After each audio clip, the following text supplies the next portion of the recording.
Recording in progress.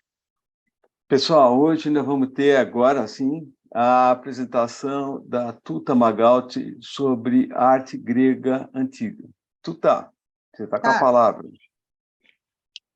Eu não sei onde eu estava com a cabeça quando eu topei fazer essa apresentação. Porque a arte grega antiga é um mundo enorme, enorme, não só em tempo, como em quantidade de informação que tem. Falar da arte grega, por exemplo, é falar de tudo o que é a arte que acabou chegando até os nossos tempos. E lembrar que a civilização grega é a base da civilização ocidental, né? Então, eu vou fazer uma apresentação, até escrevi aqui breves anotações, porque, de fato, eu vou pegar alguns aspectos da arte grega, vou ficar devendo um outro tanto, e, bom,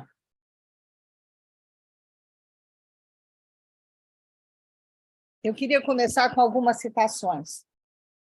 Somos todos gregos, nossas leis, nossa literatura, nossa religião, nossa arte tem suas raízes na Grécia. Houve outrora na Terra um recanto onde o mais belo céu, as artes e as letras banharam a natureza numa nova luz para todos os povos da Terra e todas as gerações futuras. Com os gregos, os homens cresceram e desenvolveram suas capacidades humanas. O espírito científico nasceu. O pensamento tornou-se um instrumento de progresso. A análise precedeu, desde então, a ação. Anaxágoras escreveu: todas as coisas jaziam no caos antes que a inteligência se erguesse e criasse a ordem. Então, a gente vai falar de uma civilização que foi longa e foi extraordinariamente profícua no que produziu, e eu acho que até hoje nós não tivemos nada igual, nada que se assemelhe ao que os gregos fizeram. Eu vou começar falando um pouco da história, da origem da Grécia, porque isso está muito ligado e muito imbricado com a produção grega, seja ela em que área for, né? Então, os historiadores dividem assim: de 2000 a 2100 a.C. é o que eles chamam de período pré-homérico, que é um período da formação do povo grego, né? Do que o povo grego é formado, na verdade? São povos autóctones e também povos indo-europeus que ocuparam a Grécia continental. E, nesse momento, duas grandes civilizações foram fundamentais: a cretense e a micênica. A gente falou um pouco na outra apresentação minha sobre a civilização cretense, que também foi muito rica e muito produtora de arte, de coisas bonitas. Eu fiquei muito encantada com Creta, né? Então, na época em que a Grécia se forma, Creta e Micenas, que era uma cidade da costa da Ásia Menor, já tinham lá sua presença no mundo, né? E a civilização minoica, que é a cretense, e a civilização micênica dominaram as comunidades gregas, né? Em virtude do contato, a cultura cretense e a micênica influenciaram decisivamente na cultura grega, na arquitetura, nas técnicas navais, agrícolas, na escrita, etc., etc., né? Tem uns erros de português por aí, mas depois eu conserto, tá? E eu queria também, antes de continuar, dizer o seguinte: eu peço desculpas para vocês desde o início, porque eu, muito burra, perdi alguns slides ao longo da apresentação. Então, eu recuperei alguma coisa, mas eu não consegui recuperar tudo. Eu sou inimiga do PowerPoint, então ele não me trata bem, entendeu? Ele é muito mal criado comigo. Então, bom, Tem algumas Tranquilo. coisas que eu não pude corrigir, mas eu corrijo antes de mandar para o Wagner. Tranquilo. Tá? Então, é muito curioso, porque nesse período pré-homérico, e no período seguinte, até o período arcaico, os povos se organizavam em genos, que eram comunidades coletivistas. Havia uma família que tinha lá, se apossava de um tanto de terra, e eles iam, a terra era coletiva, as famílias iam aumentando, a terra era coletiva e tal, não havia propriedade privada, etc, etc. Mas, enfim, esse período todo do domínio de Creta no Mar Egeu termina quando os micênicos, que ocupam Creta, também... Está pequeno isso aqui, né? Espera aí. Esse período termina quando os micênicos também chegam até a Grécia. Tá? Bom, o período homérico é um período do qual se sabe mais ou menos um pouco, porque você não tem muito registro. Tá? Então, eles chamam Homérico, porque foi nessa época que Homérico apareceu, e Homero era um aedo, ou seja, um poeta, um cantador, que ia de cidade em cidade contando a história dos gregos. E é a fonte principal sobre essa época. Né? Não se sabe direito nem se Homero existiu ou não, se isso foi uma fabulação do povo grego, se, enfim, o que se pode deduzir de Homero, porque ele não escrevia, era só uma tradição oral. O que ele falou foi recuperado muito tempo depois, né? Mas ele vai contando a história dos gregos, e quando ele conta a Ilíada, que é toda a guerra de Troia, e a Odisseia, que é o retorno de Ulisses para Ítaca, né? São registros, na verdade, que falam muito da época que se vivia lá. Então, tem muito de mitologia na Ilíada e na Odisseia, e tem muito dos costumes que se usava na época. Né? Então, o que aconteceu muito nessa época, no período pré-homérico, é que, além dessa parte, né, que a gente sabe tal, de Homero e tal, também foi um período de muita transformação na organização social. Por quê? Porque os dóricos que moravam na Ásia Menor, havia ali todo aquele período, deixa eu ver se eu... Não está aqui mais. Havia, naquele período, muitas civilizações ali por perto, a micênica, a cretense, os eólicos, os dórios, os jônicos. Então, também estava muito em transformação, ou seja, eles iam ocupando uma terra aqui, aí brigavam, tomavam outra terra ali, etc, etc. E, nessa época, houve um grande colapso nessas civilizações. Supõe-se que houve acidentes, como é que chama? Físicos, né? de vulcão, de terremoto, de tsunamis. Então, as civilizações ali ao redor, elas foram muito desmanchadas, muito destruídas. Né? Palácios que vieram à Terra, eu já contei isso na época da Grécia. Né? Então, houve uma invasão da Grécia continental por esses povos, os dóricos, os jônios, os eólicos, os micênicos. Né? E eles se organizaram ali no começo, na época da Grécia continental, em genos. Genos eram aquelas pequenas comunidades. Ao longo da evolução, do tempo e tal, os genos viraram frátrias, ou seja, mais voltados para a questão da família. Né? E a família começou a brigar com a família do lado. Por quê? Porque eles foram precisando de terra.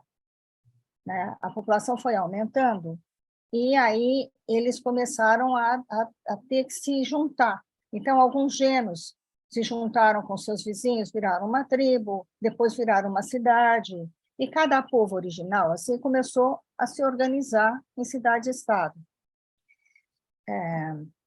Vou contar já. Por exemplo, nesta época, que eles chamam de período arcaico, de 800 a 500 a.C., surgiram mais de 100 cidades-estados na Grécia continental. Cada uma era independente da outra, não tinha um estado grego. Então, era assim, os dóricos foram se organizando, os gens, os genos, as frátrias, as tribos, criaram uma cidade-estado deles, que era Esparta. Atenas, a mesma coisa com os jônicos. Então, a formação da cidade-estado aconteceu por causa disso, porque eram os povos que invadiram a Grécia continental, eles se mantiveram unidos, eles não se misturaram muito ali. Por isso que foram feitas cidades-estado, e essas cidades, muitas vezes, eram inimigas uma das outras. Tá? O aumento populacional também levou os gregos a irem procurar outros lugares, que é a chamada segunda diáspora grega. A primeira foi na época pré-homérica, e alguns gregos também foram para como é que chama? Para a Ásia Menor. A segunda diáspora mostra exatamente isso, que a terra foi ficando pequena para eles, né? Então, eles começaram a se espalhar pela Grécia, pela Ásia Menor, se espalhar pelas ilhas, se espalhar pelo comecinho assim, a beiradinha da África. Bom, é nesse momento também que o alfabeto fonético surge, começam a organização da cidade-estado, principalmente Atenas, começa a se organizar de uma maneira muito particular, desponta a democracia, começa a sistematização das leis, etc. O período clássico é considerado o de maior desenvolvimento dos gregos, marcado pelo florescimento da cultura grega, né? Esse período é o apogeu do pensamento grego, pode-se dizer, né? É nesse momento que surge a filosofia, que surgem os estudos jurídicos, que surgem a literatura, começa a organização, principalmente de Atenas. Atenas era muito voltada para a questão da humanidade, muito voltada para a questão humanista, né? E a Esparta tinha da sua herança, tinha uma coisa muito mais de militarização e de rigor e de até uma certa estratificação social maior, tanto que deu origem à expressão espartanos, né? Bom, as duas grandes cidades, Atenas e Esparta, brigaram muito. A gente aprendeu na escola as guerras do Peloponeso, as disputas entre Atenas e Esparta, que Esparta ganha, depois Atenas retoma, e eles só se uniram quando houve a invasão dos persas, as guerras médicas. Eu imagino que quem estudou, quem tem a minha idade, estudou essas coisas. Hoje em dia não se estuda mais, praticamente não se estuda mais, mas naquela época a gente estudava muito essas questões todas, né? Bem, o período helenístico, que foi o seguinte, de 338 a 136 a.C., a Grécia foi conquistada pelo reino da Macedônia, numa invasão que foi muito violenta. E daí a Macedônia subjugou muito as cidades-estados, e aí ela foi ocupando todas as cidades-estado, né? Argos, Tebas, enfim, a Macedônia ocupou tudo aquilo. E toda a subordinação foi ao rei Filipe II da Macedônia, né? Que era pai de Alexandre o Grande. E Alexandre foi criado na Grécia, tendo como seu tutor Aristóteles. E aprendeu também artes marciais na Esparta, não sei o quê, não sei o quê. Espera um pouquinho só. Acho que eu tenho aqui, ó, em cima. Bem, desculpa. Me perdi aqui. Então, Está na Macedônia. Se dizia que ele tinha a coragem espartânia e a formação ateniense, o que o transformou num grande rei, vamos dizer, né? Num grande imperador, ditador, tudo que a gente puder dizer. O que aconteceu? Alexandre era muito, como é que eu vou dizer? Ele era muito interessado no que tudo que a Grécia conseguiu produzir.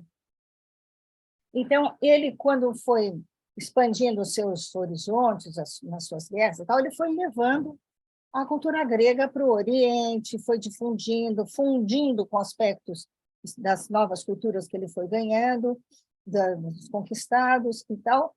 E quando a Macedônia se transformou no maior império da sua época, trouxe para a Grécia muito das culturas orientais que ele tinha conquistado. Então, a Grécia, na verdade, é um cadinho de muitas culturas, dos cretenses, dos micenos, dos jônicos, dos dóricos, dos eólicos, dos orientais, até do Egito, etc. O período helenístico termina quando a Grécia foi ocupada pelos romanos, e, bom, é aí que termina a história da Grécia Antiga, né? Que ela é incorporada pelos romanos. Por que eu quis mostrar essa história? É porque a evolução da Grécia é muito bonita de ver, desde do período pré-homérico até o helenístico, porque eles vão crescendo não só com a aquisição da cultura dos caras que vão invadindo a Grécia, mas eles vão, curiosamente, fazendo um modelo de sociedade, um modelo de arte, um modelo de pensamento em que o homem estava no centro, né? É toda uma cultura que vai se cristalizando como uma cultura antropomórfica e bastante racional. Eu acho que a gente não viu, ao longo da história da humanidade, nenhum outro povo que tivesse se expandido e crescido com tamanha grandeza como os gregos, a ponto de que eles influenciaram toda a civilização ocidental a partir do pouco que se conseguiu recuperar dos gregos. Os romanos, apesar deles tentarem imitar muito os gregos, eles não conseguiram. Os gregos tinham uma chama, um vigor, um rigor, de fato, uma especialidade como ser humano que eu acho que não viu em nenhuma outra civilização. Então, veja como, a partir do Alexandre, a expansão vai longe, abarca todo o Mar Negro, pega a Ásia Menor, pega a beiradinha da África, vai até a Espanha, vai até a Itália, Nápoles, Tarento. É impressionante ver como, de fato, toda a civilização grega, eu vou chamar de grega, apesar de ser macedônica, toda essa civilização derramou sobre a civilização oriental europeia, principalmente, né? E da idade da Oriente Médio, levando, inclusive, depois a sua influência, quando os árabes tomam a Península Ibérica, está tudo num caldo só, né?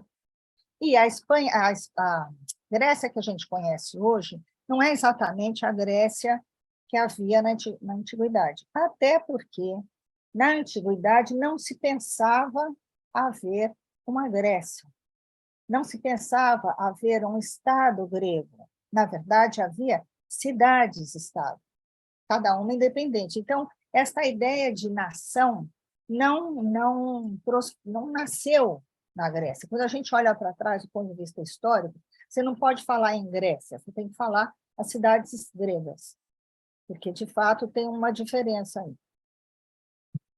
Bem. Eita, Deus. Então, o que acontece, então, com a arte grega? Ela sofreu as influências da sua história, dos povos que a formaram. Começar pelos cretenses, os primeiros a estabelecerem trocas com os gregos, e vocês se lembram que os cretenses tinham um domínio da navegação muito grande, né? Então, a começar pelos cretenses, e foi até as influências orientais vindas da expansão da cultura helênica com Alexandre, até chegar à Índia, até... Enfim. Então, falar em arte grega significa falar de arquitetura, artes visuais, artes cênicas, literatura, música, teatro, e o que mais a gente pensar que é possível fazer em arte, havia dentro da arte grega. A arte grega se distinguiu desde cedo por um caráter racionalista, um desejo de conhecimento extenso do homem e do mundo. E, por essa razão, possivelmente, desenvolveram-se diversas ciências, como a filosofia, a geografia, a matemática, a astronomia, a ótica, a política, o entendimento de que a educação de cada um deveria ser abrangente, integrando os diversos aspectos do conhecimento para que houvesse o perfeito domínio de si e para o exercício pleno da cidadania.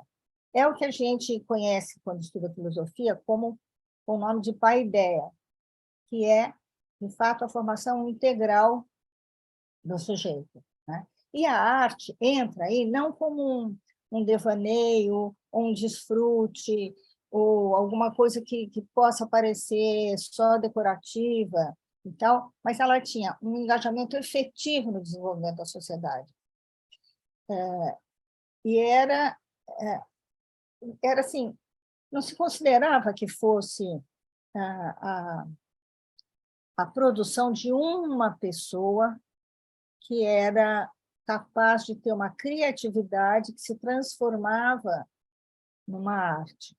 Houve uma época em que não se pensava nisso, pensava-se só que o contexto da arte era o desenvolvimento daquela matéria, então se falava em tecné, e não em inspiração ou em arte. Isso vai se dar mais tarde, mas neste momento é como se houvesse... Tecné não tem uma boa tradução, é como se fosse assim, a técnica, a tecnologia, sei lá, que você aplica num objeto de arte, e, bom, e você faz o que você pode fazer de melhor daquele objeto, que aquele objeto entra como uma formação da pessoa que vai desfrutar dela. Seja a arte pública, seja uma arte que você leva para casa, como nos objetos de uso, né? As ânforas, pratos, sei lá o quê. Tinha um rigor na confecção, porque ela estava aliada à formação do sujeito também. Tá? Então, a arte tinha um lugar muito interessante na formação do sujeito grego, da pessoa, né? Que ela entrava tanto quanto a filosofia, quanto a matemática, a importância da geografia, etc., etc., que todo mundo tinha que ter um domínio, um conhecimento de todos os aspectos para o exercício pleno da cidadania, né? Então, por exemplo, havia convenções que os artistas deviam seguir no sentido de criar produtos que fossem socialmente significativos, que fossem capazes de enfeitar, mas também de ensinar, de ter um caráter pedagógico, de ter uma função, né? Eu me lembrei até que a Bauhaus talvez tenha bebido um pouco nessa ideia quando pensa em forma e função, né? Eu não conheço profundamente a Bauhaus, eu estou chutando, mas eu não posso nem dizer que eu estou certa ou não. Dessa forma, a arte grega foi uma criação essencialmente urbana, que tinha um fundo moral, um fundo sagrado, político, quase sempre encomendada pelo Estado, destinado ao culto ou à celebração pública de heróis e outras figuras. Tá?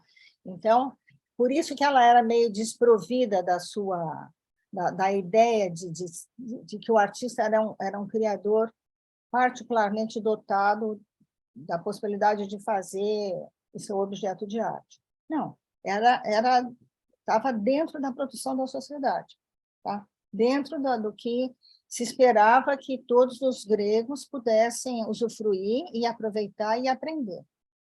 Tá? A grandeza dessa produção E o espírito antropomórfico, o racionalismo, a representação sempre realística, fez dessa arte uma referência até hoje cultivada pelo Ocidente. É interessante porque esse caráter antropomórfico a gente percebe em muitos aspectos da história da Grécia, né? Se a gente pensa na mitologia grega, por exemplo, grande parte, quer dizer, praticamente todos os deuses e deusas significativos, eles tinham uma semelhança com o ser humano, né? Eles tinham uma representação antropomórfica.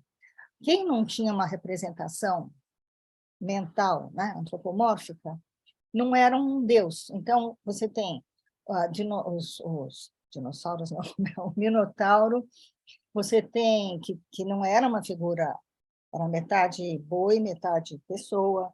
Você tem os centauros, que o único centauro decente, bacana e valorizado pelos gregos era o Quirón, porque o resto eram figuras grosseiras, grotescas, brutas. Então, mesmo na mitologia, toda a representação das divindades tinha um caráter antropomórfico, até nos seus humores, né? Nos ciúmes de Hera, no machismo de Zeus, na sedução de Afrodite. Todos os deuses tinham características muito próximas do humano, né? Bom, a arte cerâmica foi o que nos trouxe informações sobre a pintura na Grécia, porque muito poucas coisas restaram da Grécia. Eu não sei muito bem por quê, mas afrescos, paredes decoradas, foi tudo por terra, né? Por isso que eu acho que a ideia de que era uma região muito sujeita a questões, a acidentes físicos, talvez tenha mesmo uma razão. Além das guerras todas que eles sofreram, né? Eu acho que ali tem uma placa tectônica que cuidou de destruir muitas dessas representações, tanto da Grécia, como de Creta, como daquelas civilizações todas por ali, né? A arte pictórica, porque a gente só conhece um pouco da pintura pelo que ficou nas cerâmicas, né? A arte pictórica, ela pode ser dividida em 3 etapas. O período da arte micênica, cuja característica eram os desenhos geométricos. O arcaico, em que estiveram presentes as figuras negras e murais planos, sem perspectiva, sem nada. E o período helenístico, que tem uma predominância de figuras vermelhas, quase sempre em fundo negro, e os murais são mais realistas. As cerâmicas eram produzidas com barro e argila, e elas tinham uma delicadeza enorme na sua forma, ao mesmo tempo em que elas eram cerâmicas de uso. As ânforas, enfim, tudo que eles fizeram era para ser usado, não era para ser enfeitado, para servir de enfeite, né? Eram produções que estavam inseridas na vida e na questão urbana dos gregos, né? Então, vejam, os períodos, onde está aqui minha setinha, que é o período inicial, geométrico, como eles chamavam, tem uma representação da figura humana muito esquemática, está vendo? Parecida até com a representação egípcia, né? Porque não tem tridimensionalidade, não tem feição, não tem nada. Então, essa cerâmica, considerada inicial, que era o período geométrico, ela tem, de fato, uma presença de elementos geométricos muito marcada, muito marcada. A gente, não é à toa que a gente fala em gregas, né? Os desenhos dessas, onde está aqui minha setinha, não sei se vocês estão vendo, ó, essas gregas aqui são absolutamente reconhecíveis por nós por este nome, um desenho de gregas, né? Mas eles tinham também um desenho mais de ondas, mas eram sempre representações mais geométricas, não tinha uma representação de cenas com mais detalhes, ou cenas com mais, enfim, encantamentos, né? Eu acho lindo essa cerâmica. Esse aqui dos bichinhos eu acho encantadora, mas é bastante diferente do que a gente vai ver adiante enfim, no futuro, porque, vê só, olha, aqui já tem uma elaboração muito maior, né? Uma elaboração que você tem cenas, você tem movimento, você tem representações divinas não quer dizer cristãs, né? Mas, enfim, divinas e suas divindades. Então, são cerâmicas que contam uma história, diferente das cerâmicas geométricas, que elas têm um sentido menos, como é que eu vou dizer, menos de representação do cotidiano do que tem essas cerâmicas aqui, né? Agora, muito pouca coisa restou, e o que restou também foi rapinado pelos museus da Inglaterra, da França, da Alemanha. Essas cerâmicas todas não estão na Grécia, nem todas elas estão na Grécia, né? Parece que há um movimento agora de devolver as pilhagens para os seus verdadeiros donos. Eu sei que o Egito está reivindicando isso, né? Em algumas coisas ele já conseguiu recuperar. Quem sabe também a Grécia consiga recuperar um pouco, né? Então, esse aqui, vejam que aqui já tem uma elaboração maior ainda, né? São fundos pretos e eles vão modificando o jeito de representar, como nessa aqui, por exemplo, já tem uma historinha contada aqui, né? Tem uma historinha contada aqui nesse vaso, e tem as representações da mitologia. A mitologia perpassa por toda a produção artística da Grécia, né? Isso aqui, por exemplo, são 2 afrescos muito raros, porque você não acha afrescos, né? Esse da direita foi encontrado na Trácia, o rapto de Perséfone também, de uma cidade, eu acho que, me lembro se é uma cidade da Itália, que são pedaços de representações. O rapto de Perséfone, por exemplo, tem muito mais movimento, tem muito mais... você vê o rapto ali sendo feito, né? Você vê o cara agarrando a Perséfone. Esse outro afresco ele é muito mais egípcio, vamos dizer assim, né? Mais estático, tem pouco movimento, tem uma estereotipia nos desenhos e tal, tá? Agora, eles também faziam mosaicos, é muito curioso isso, porque os mosaicos eram feitos, os mosaicos iniciais eram feitos com seixos de rio, pedras de rio.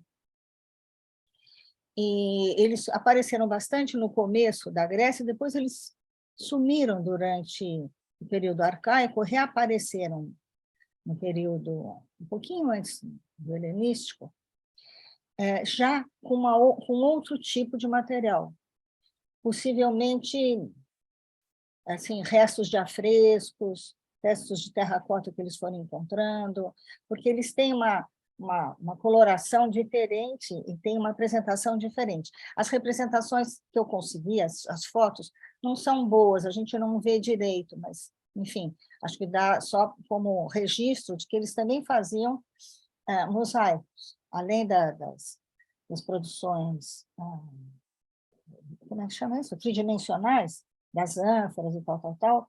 Além dos afrescos, eles tinham também mosaicos. Os mosaicos eram usados mais, alguns para enfeite de parede, mas basicamente como o chão, como o piso, né? E principalmente depois que eles ressurgiram, surgiram também muitos pisos geométricos, Mas eu achei muito bonito esses mosaicos, né? Outra expressão muito importante da Grécia é a escultura, né? E a escultura, eu acho que ela teve uma função na arte do Ocidente muito maior até do que as cerâmicas. Porque a escultura, primeiro que as esculturas são muito grandes, elas são mais difíceis de serem destruídas. Segundo que ela tem uma força e um movimento muito bonitos. E os gregos se ocuparam muito da escultura, né? Eles tinham uma expressão realística desde o começo, né? Representações do cotidiano, mas, sobretudo, deuses, heróis. Eu pus esportistas aqui porque não me vinha a palavra, mas, pensando nas Olimpíadas, eram os vencedores das Olimpíadas, os esportes que eram praticados nas Olimpíadas, que está tudo muito conectado, né? Entre deuses, heróis e os jogos que eles gostavam de fazer, né? A gente lembra, aprendeu, possivelmente, vocês se lembram, que mesmo durante as batalhas havia intervalos em que haviam os jogos. Era como se fosse uma pausa para dar um refresco.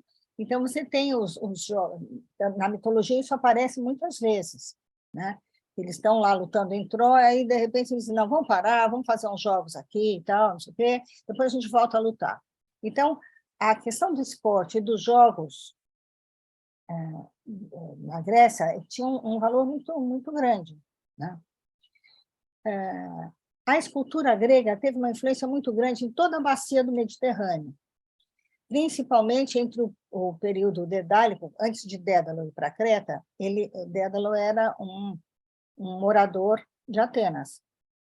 É por isso que, quando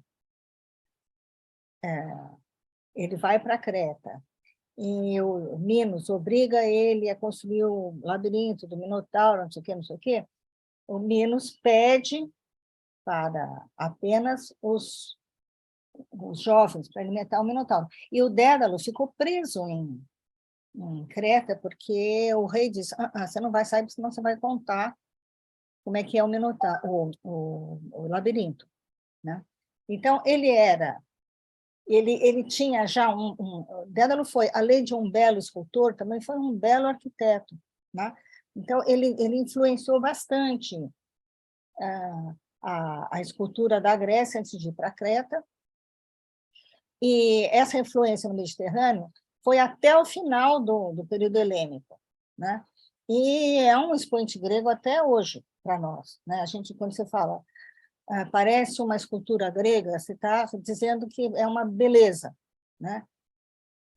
Muitas vezes você diz assim, aquela criança tem uma beleza helênica, tem a ver com essa escultura, com esse desejo de perfeição, com esse desejo de representar o homem na sua melhor forma, com esse desejo de botar o homem no centro do universo como a figura mais importante da civilização é mesmo o homem, né?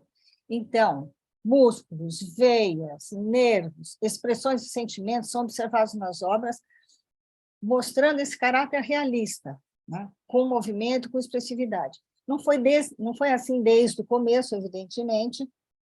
Eu vou contar isso um pouco, né? Por exemplo, no período arcaico, vocês lembram, tinha pré-homérico, homérico, arcaico, clássico e helênico, tá? Então, no período arcaico, as esculturas tinham o papel de representar os valores que sustentavam a sociedade, como temas religiosos, os heróis, etc. Mas as figuras tinham pouca expressão, tinham um aspecto mais enrijecido, não tinha muito movimento, era assim, uma figura menos elaborada, vamos dizer assim, né? E o papel delas era um papel de estar entranhado na sociedade, mas eles não eram muito bem representados no sentido de fato, mostrar aquilo que o homem tinha e era de beleza, né? No período clássico, que é o seguinte, houve, basicamente, a representação da proporção e a busca por um movimento. Então, a representação anatômica visava dar mais realidade às figuras, a perfeição e os detalhes foram fortes diferenciais, e o naturalismo ocupou o lugar da rigidez que tinha no período arcaico. Tá? Então, a ideia era reproduzir o mais fielmente possível as expressões e as especificidades de um corpo humano, né? Então, havia um esforço de representar anatomicamente de uma maneira que fosse muito parecido com o real, né? Nesse período, as esculturas femininas também ganharam força, ainda que tenha tido assim, uma certa erotização, com sutileza, com graça e tal, e marcava um pouco da virilidade das esculturas masculinas e da sensualidade das figuras femininas. Nesse período, as figuras femininas, em geral, tinham alguma roupa, e as masculinas não. As masculinas sempre foram peladonas, né? Então, nessa época, então, surgem as vestimentas, especialmente nas figuras femininas.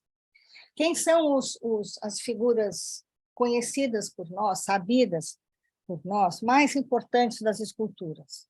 Fídias, que todo mundo conhece, Policleto, Miron, Calímaco, Praxísteles, Lisipo e Escopas. Foram os mais famosos, principalmente Fídias e Policleto, né?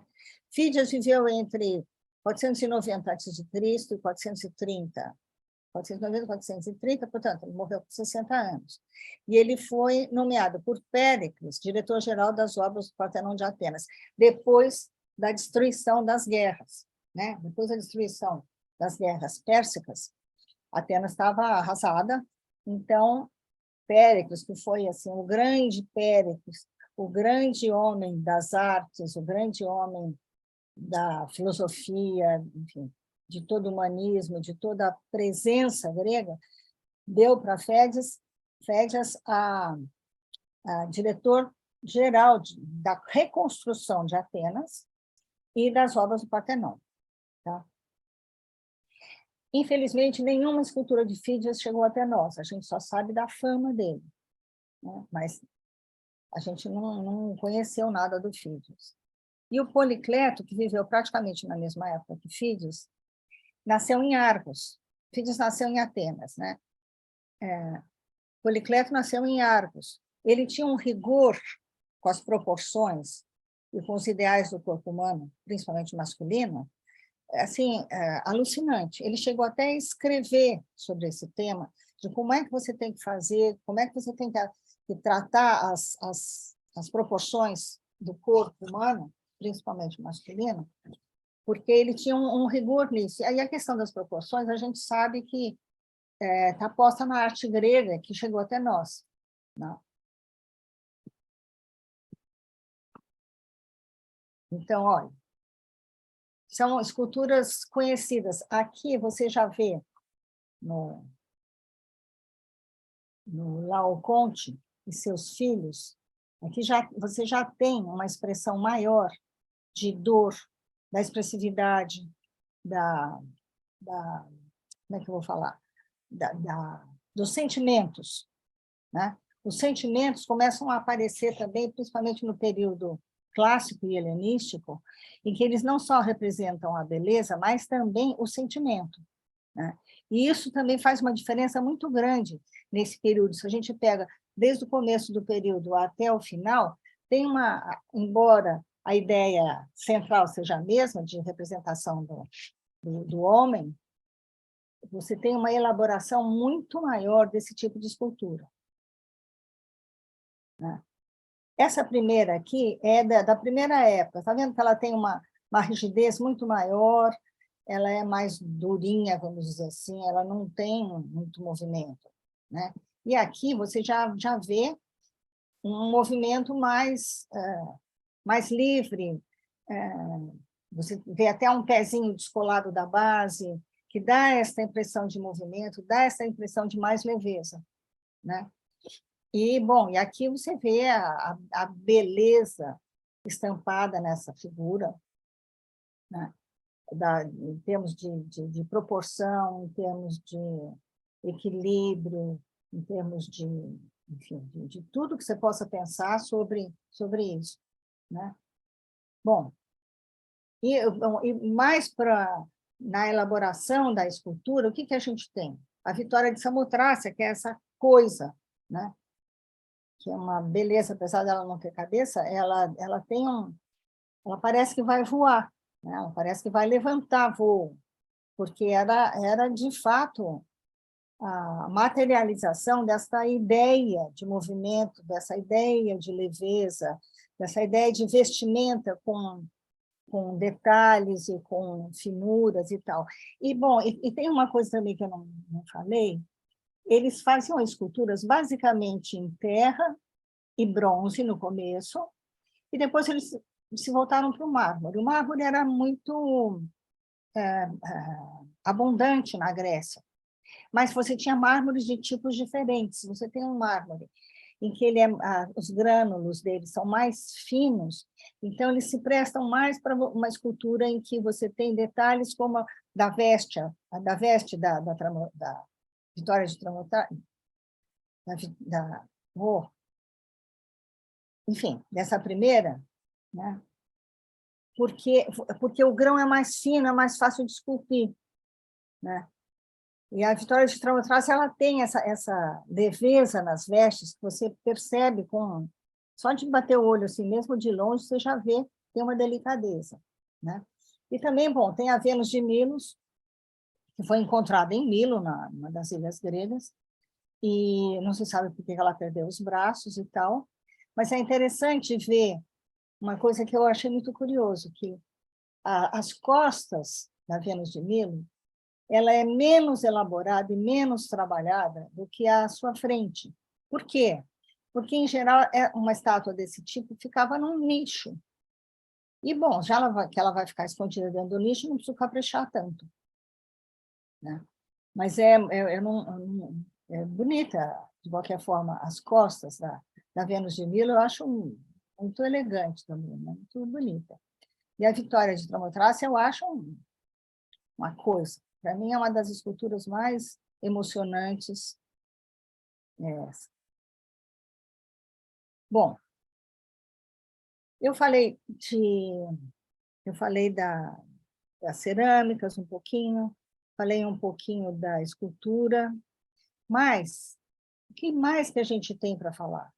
Você tem arquitetura, você tem teatro, você tem literatura, você tem mitologia, você tem milhões de outras coisas, e, como eu disse no começo, só me fez me arrepender de ter topado fazer essa apresentação, sem ter pensado que ela deveria ser feita em 2 vezes, ou 3 vezes, ou 4 vezes, sei lá o quê, para que a gente pudesse se aprofundar um pouco em cada um desses aspectos, né? Eu fiz um voo rasante, assim, quase ridículo, da cerâmica e da escultura, porque não cabe numa hora, né? Bem, falar de arte grega sem falar de arquitetura é praticamente impossível, né? Os estilos dórico, jônico e coríntio são conhecidos de todos os que admiram a arte grega antiga e a matéria de todos os estudantes de arquitetura. Todo mundo até hoje fala nas colunas dóricas, jônicas, etc., né? O estilo coríntico foi pouco usado pelos arquitetos da Grécia e caracterizava-se por ser uma arquitetura de muitos detalhes. As colunas eram decoradas com folhas, a maior parte das vezes, mas tinham um certo rebuscamento ali. O dórico é o contrário, é uma arquitetura de poucos detalhes nas colunas, mas transmite uma sensação de firmeza, de estabilidade, né? E o estilo jônico era cheio de detalhes nas colunas, e o outro aspecto era o uso de uma base circular das colunas, e não quadrada, né? Bem, a arquitetura grega, assim, para dizer em 2 palavras, era uma arquitetura de grandes monumentos, tá? A arquitetura, em geral, quadrada ou quadrangular ou retangular, né? Tem poucos aspectos redondos, mas ela também está muito associada à arquitetura que chegou até nós, né? Está muito associada à mitologia grega, porque foram feitos muitos templos em homenagem aos deuses do Olimpo, apesar de também ter teatros e praças e lugares para o exercício da democracia, essas praças, ágoras e tal, mas o que a gente conhece muito da arquitetura grega, pelo menos assim nesse voo rasante, tem a ver com os templos que foram construídos. Eram templos muito racionais, os arquitetos mantinham uma precisão de proporção, perspectiva e quadratura, vamos dizer, e a intenção era mostrar a grandeza, harmonia, exatidão, equilíbrio. Então, todas as ruínas que a gente conhece da arquitetura grega têm esse aspecto, elas são imponentes, os templos são imponentes, até porque, se você vai fazer um templo para um deus, você não pode fazer um templo místico, senão o deus te castiga. Então, você tinha que sempre estar muito...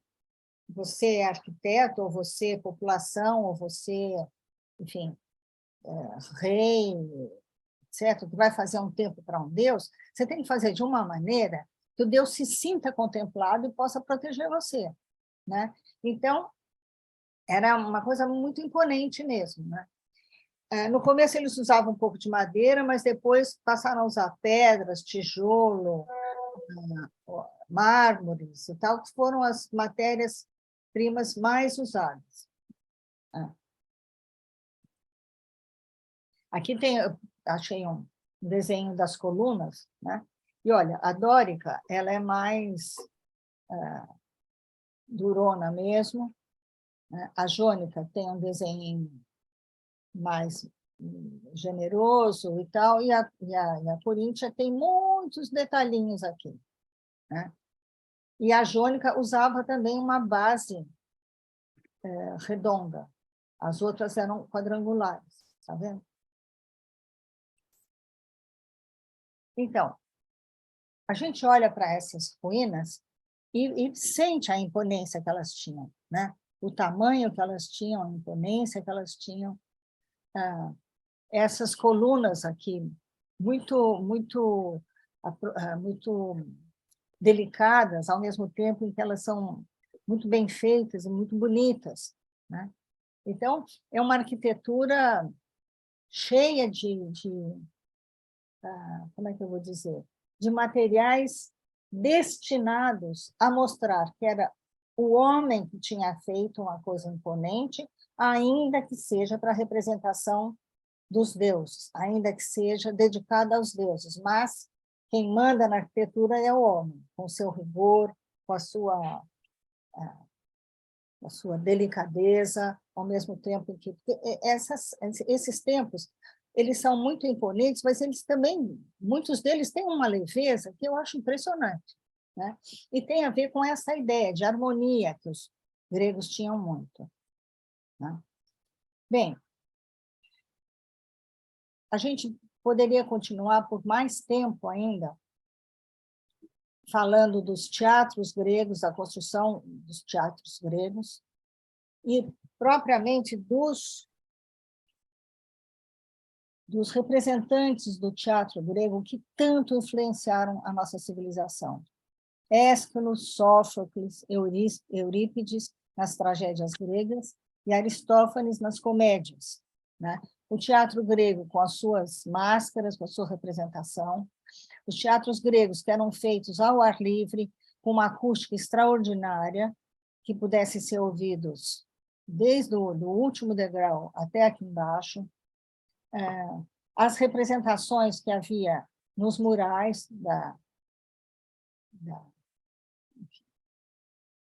dos teatros, e Ésquilo, Sófocles, Eurípides, Aristófanes, daria, e aliás até mereceria, uma apresentação exclusiva para eles, porque apesar de terem chegado muito poucas coisas deles escritas até nós, que tudo se perdeu, a produção deles era enorme, era uma produção anual, havia os concursos, havia as festas dionisíacas e os grandes concursos de teatro, de peças de teatro, que, bom, cada um deles produzia pelo menos 2, 3 por ano, né? E a gente conhece não mais do que meia dúzia de cada um, grosseiramente falando, né? Então, eu só pus aqui para lembrar que a gente tem todo esse universo do teatro, Ésquilo, com as suas representações mitológicas. Todos nós conhecemos um pouco dessa representação. Então, isto aqui é uma das partes que mereceria, até posso me dispor a falar sobre eles mais para frente, porque eu acho que eles merecem a gente conhecer melhor, entender melhor qual era a função do teatro grego, o que eles faziam nesse teatro, por que essas representações, por que a comédia, por que as tragédias. Eu acho que é um tema super bacana de tratar e super interessante, né? E você ainda tem, na parte da literatura, você tem Hesíodo, que foi um dos grandes historiadores. Você tem Homero, que nem se sabe se ele existiu ou não, ou se ele, enfim, né? Se ele é uma espécie de uma lenda que reúne todas as histórias gregas. Tem Arquíloco de Paros, tem Ferícides de Ciros, tem Hecateu de Mileto, tem Platão, tem Aristóteles, tem os teatrólogos que eu falei, tem Píndaro. Então, se a gente vai entrar em cada um desses, eu acho que também merece uma apresentação específica de cada um desses, porque como a arquitetura merece uma apresentação mais alongada, como as cerâmicas merecem uma apresentação mais alongada, como a escultura merece uma apresentação também mais detalhada, pensar nos materiais, pensar em que momento que surgiu, o que talvez estivesse acontecendo do ponto de vista histórico. É um mundo sem fim, né? É um mundo enorme, grande, bonito. Tem Píndaro, que é poeta, enfim, tem tantas coisas que a gente poderia falar mais da arte grega, mas eu vou parar por aqui. Eu acho que a gente poderia marcar outras apresentações, desmembrando um pouco esses pedaços da arte grega, porque quem somos nós? Nós somos filhos dos gregos. Nós somos, como eu disse lá no começo, nós somos os gregos. A nossa civilização é uma civilização inteira pautada nos gregos. Se você pensa na democracia, nas leis que foram pensadas, na igualdade entre os humanos, quer dizer, igualdade mais ou menos, né? Porque as mulheres não tinham a mesma igualdade, mas, enfim, são questões históricas também a serem desmembradas.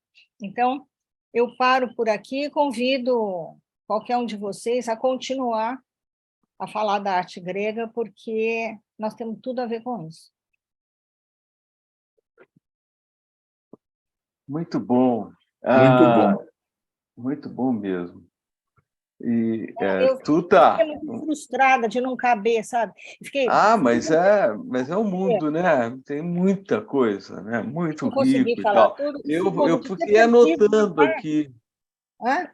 fiquei anotando as ideias de apresentações aqui, né? Aham. Algumas delas você mesmo pode fazer, né? O Posso fazer? Ivan na área do teatro, enfim. Nossa, Tem aqui, está tanta tudo aqui coisa. anotadinho. Eu perdi alguns slides que estavam mais bem elaborados, mais bem feitinhos, mas eu vou ter uma conversa com o PowerPoint no final da Tá, apresentação. bate Porque, um papo com ele. assim não se faz. Muito legal. O Parabéns, sobrevoo Tuta. incrível. É um sobrevoo de galinha mesmo. Foi muito bom, excelente mesmo, Sim. Tuta. Wagner É tem razão. verdade. Muito A bom, história Tuta. grega ela é muito interessante, né? Ela é muito bacana. E é muito comprida também, né? Tem, sei lá, 20 séculos de história grega. Uhum. De Muito 2000 legal. a... né? Então, é Muito isso. bom.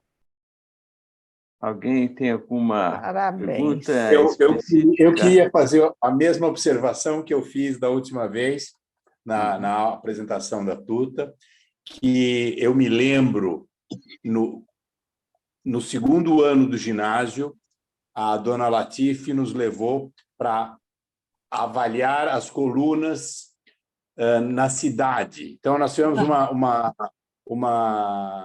aula de campo, para reconhecimento das colunas gregas existentes na cidade de São Paulo. Então, realmente não dá para esquecer dessa professora, ela era Lá do Fernando Dias, né? Colégio Mais Estadual, que isso, Instituto de Arthur. Educação Fernando Dias, pais. É impressionante o que vocês falam dessa professora. Impressionante. Olha, não isso foi só aqui ela, não era só ela. Não, isso Mas porque essa você não falou. realmente era ao concurso. Ela não poupava-se para trazer a gente ao mundo, para mostrar as coisas do mundo. É uma coisa impressionante essa mulher. Você soma a Latife com a dona Maria José de Geografia? Sim, dá uma mistura maravilhosa. Deus, eu sei coisas de geografia até hoje, por causa das aulas da dona Maria verdade. José. Assim Incrível. como também a gente aprendeu o francês, que a gente aprendeu com a dona... francês tinha que aprender. Maria Né? Rita. Dona Maria Rita. Dona Maria Rita era muito boa. Ela era brava, mas muito boa. E a dona Teresa, quando foi ensinar latim, que também ensinou muita coisa da Muito boa, história professora. romana. Muito. Mas essa Olha, história realmente essa história das colunas, a gente tinha que anotar onde foi, onde estavam elas, lembra? Sim. Era muito impressionante. Não, assim, eu realmente, muito precocemente, eu me familiarizei com a arquitetura grega. Era uma coisa impressionante isso. Não, é impressionante, porque a gente teve essas aulas no equivalente hoje do Fundamental 2. Entendeu? Não era no colegial, era no Fundamental 2. Latim tinha no segundo ano do ginásio. Early ginásio. O Tuta, e para mim foi o Monteiro Lobato que trouxe todas essas coisas. O Monteiro Lobato também. Interessante. Por sinal, eu anotei aqui a mitologia grega nas obras de Monteiro Lobato, que seria interessante, talvez, né? Uma apresentação. Para mim foi pirante nessa idade pequenininha, ler Minotauros, 12 Trabalhos de Hércules, foi incrível, né? Você sabe que eu comecei a ler Monteiro Lobato antes de entrar no ginásio.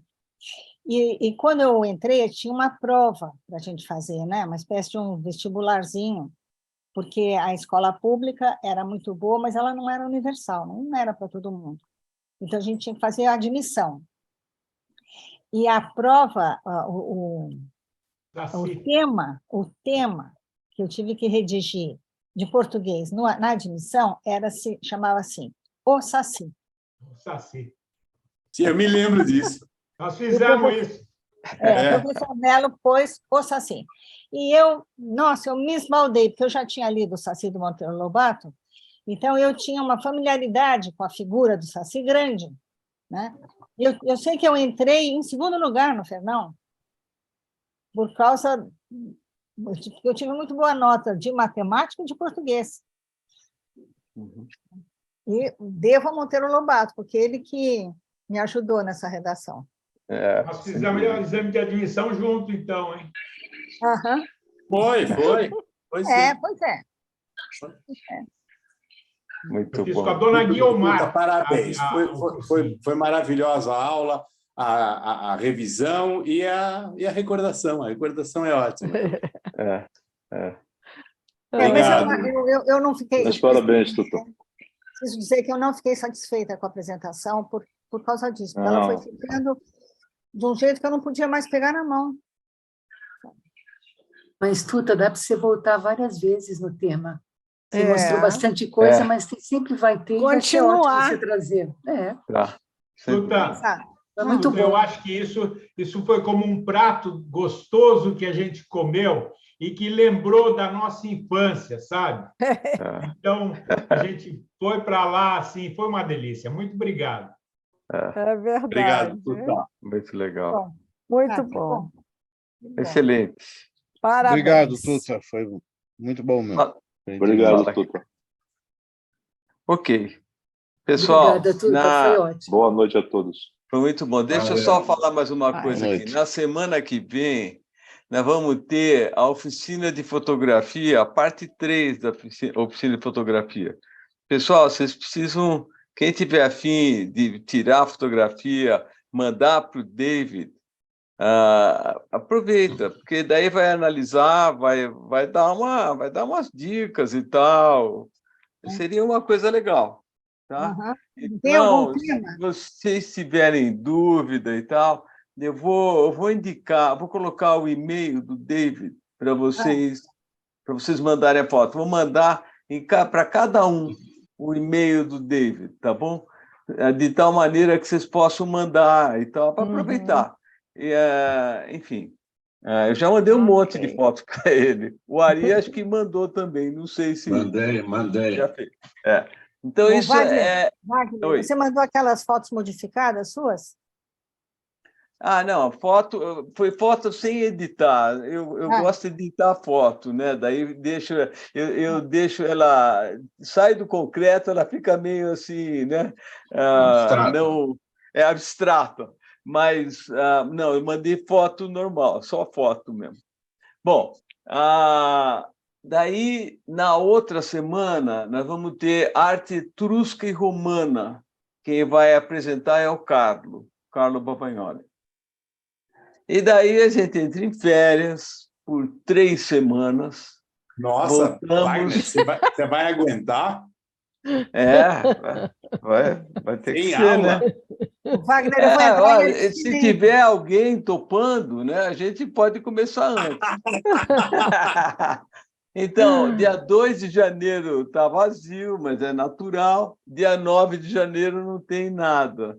E daí, dia 16 já tem. Nós vamos ter com a Carmen, que está aqui, a Carmen Reichelt, né, Carmen? Vamos fazer uma apresentação vai ter uma apresentação sobre emoções na acupuntura. Aí, nós vamos ter no dia 20...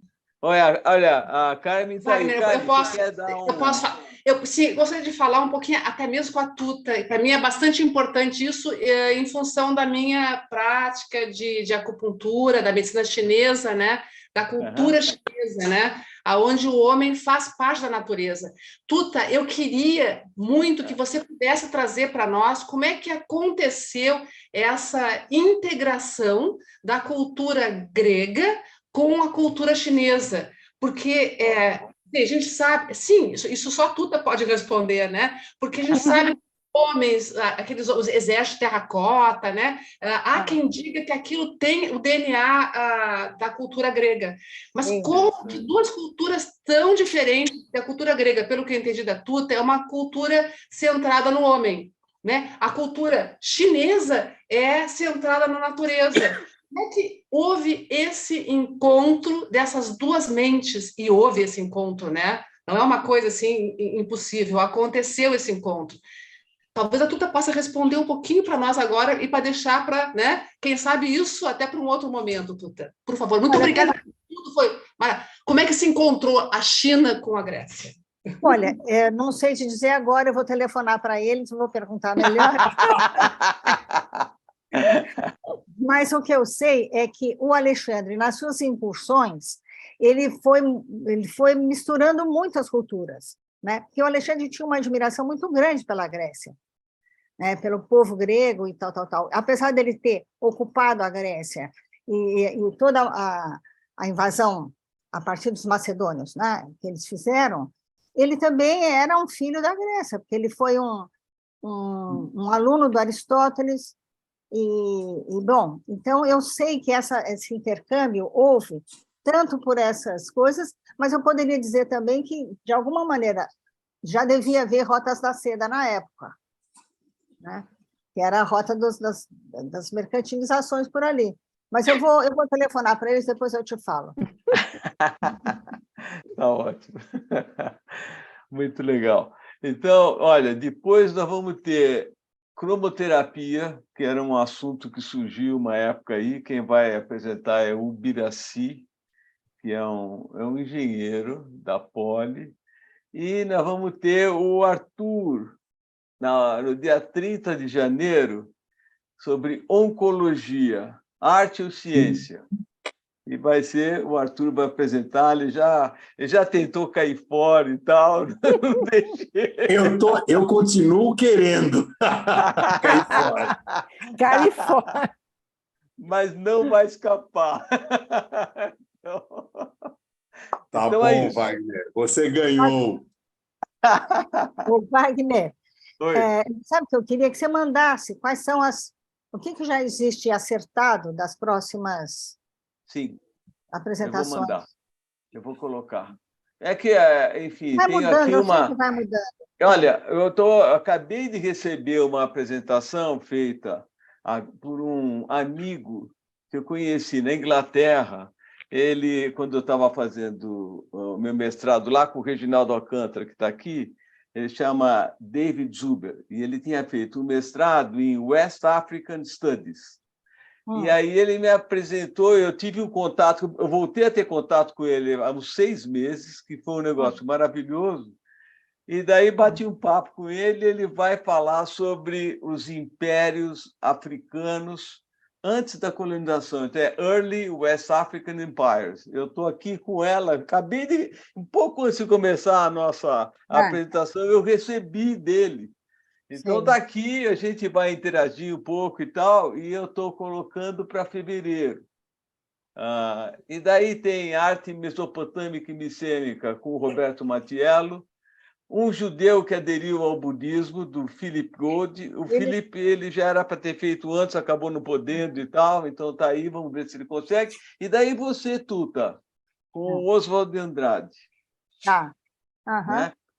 Depois nós temos que reprogramar aquela que você ia fazer com o teu filho, né? Que é uma, né, um passeio sobre a música popular brasileira.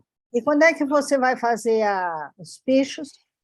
Olha, a gente pode bater um papo, porque eu estou aqui, eu tenho um ano inteirinho aqui colocado, mas um monte de janela aberta e tal, então... Mas você ia fazer essa apresentação, né?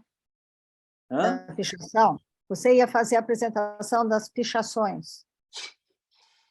Não entendi.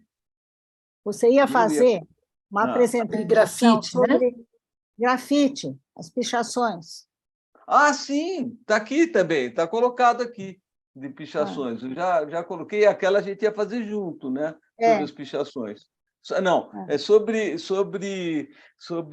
pichação e sobre a parte mais de arte mesmo, que você andou coletando, não é verdade? Eu tenho um montão de fotografia, eu continuo fotografando. Então, isso. Então, olha, daí eu bato um papo, vou mandar aí a programação. Maria Eugênia, a gente tem que programar a tua apresentação, a tua próxima apresentação. Eu já tenho data, Wagner? Não tenho data. Eu tenho uma data aqui. Quer ver? Deixa eu ver aqui. Deixa eu pegar aqui. Está aqui no PowerPoint. Eu tenho um filtro. Deixa eu ver aqui.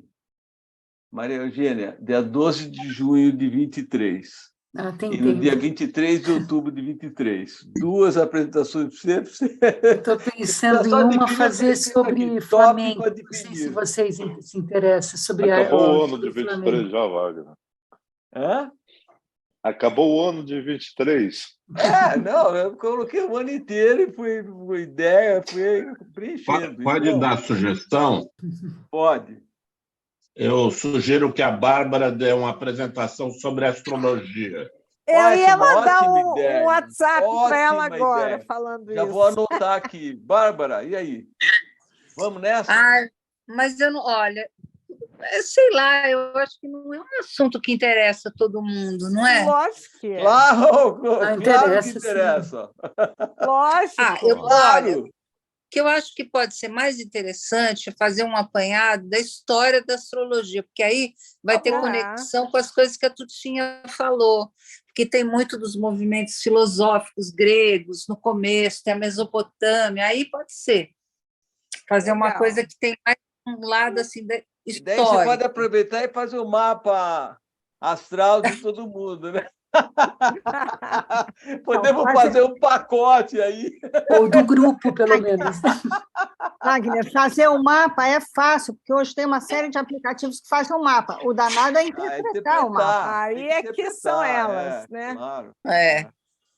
Não, mas eu faço sim, mas uma coisa assim, um apanhado da história da astrologia no Ocidente. Porque tem uma outra astrologia que desenvolveu na Índia, na China, que, embora tenha, elas têm uma ligação exatamente naquela coisa que a Tutinha estava falando, na expansão do helenismo, né? Quando Alexandre vai para a Índia, ele que leva a astrologia dos egípcios, do Mesopotâmio para a Índia, e depois ela tem um rumo próprio lá.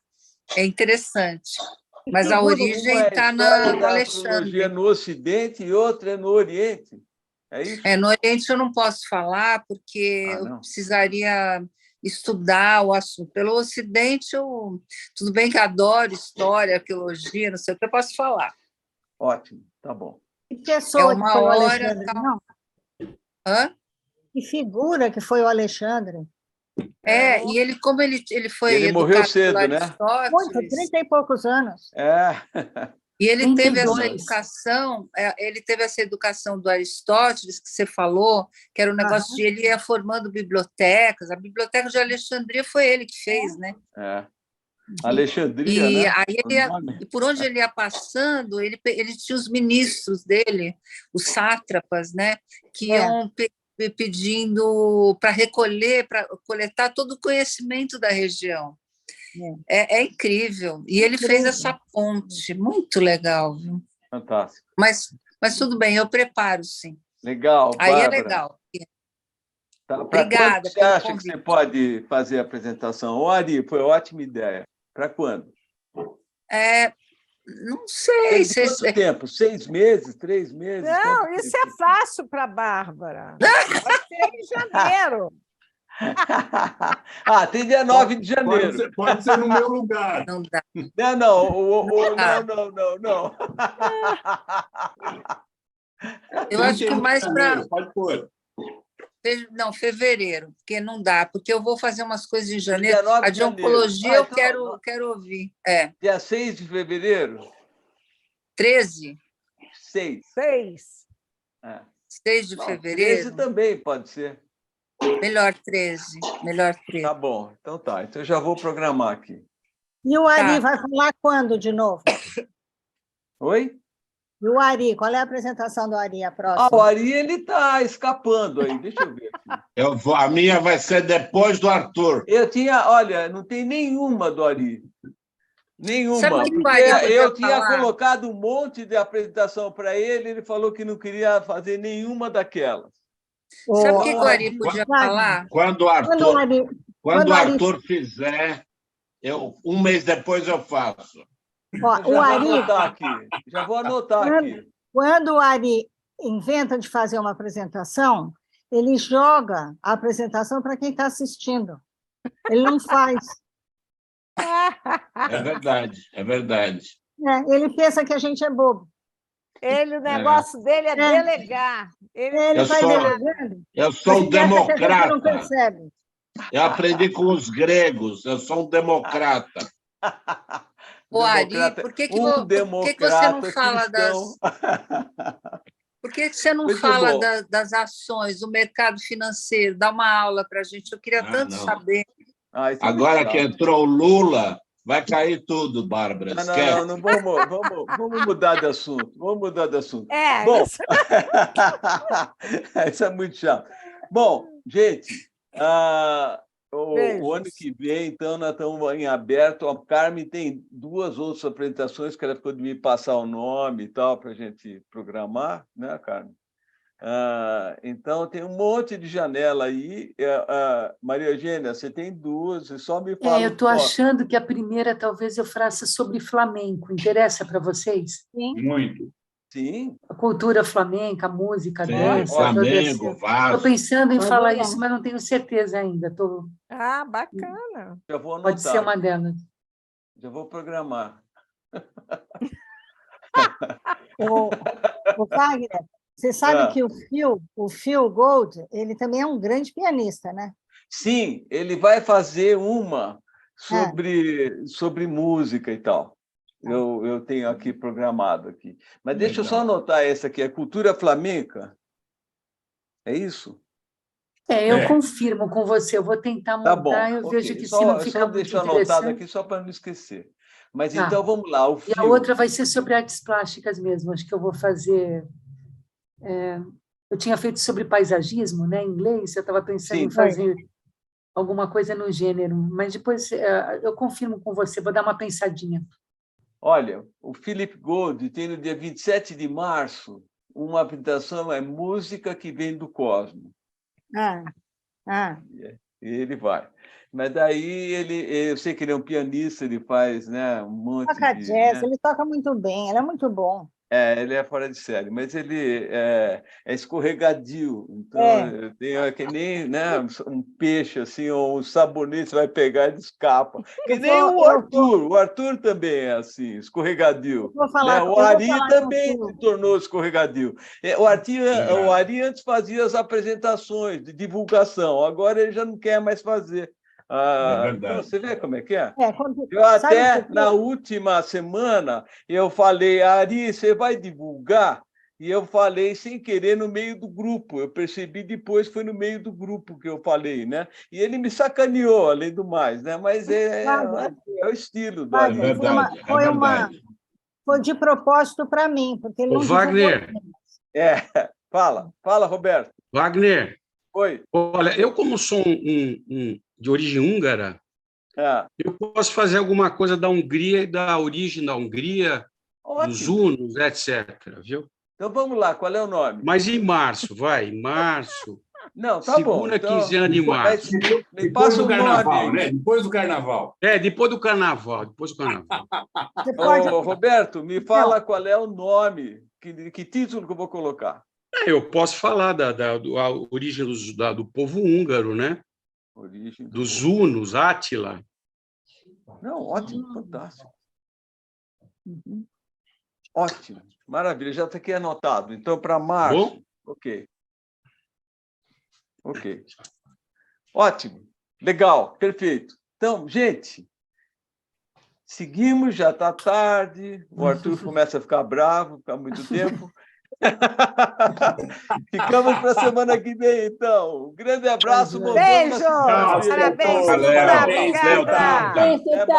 Parabéns, tchau. Eu te mando a apresentação, Wagner. Tá, legal, perfeito. Um abraço. Tchau.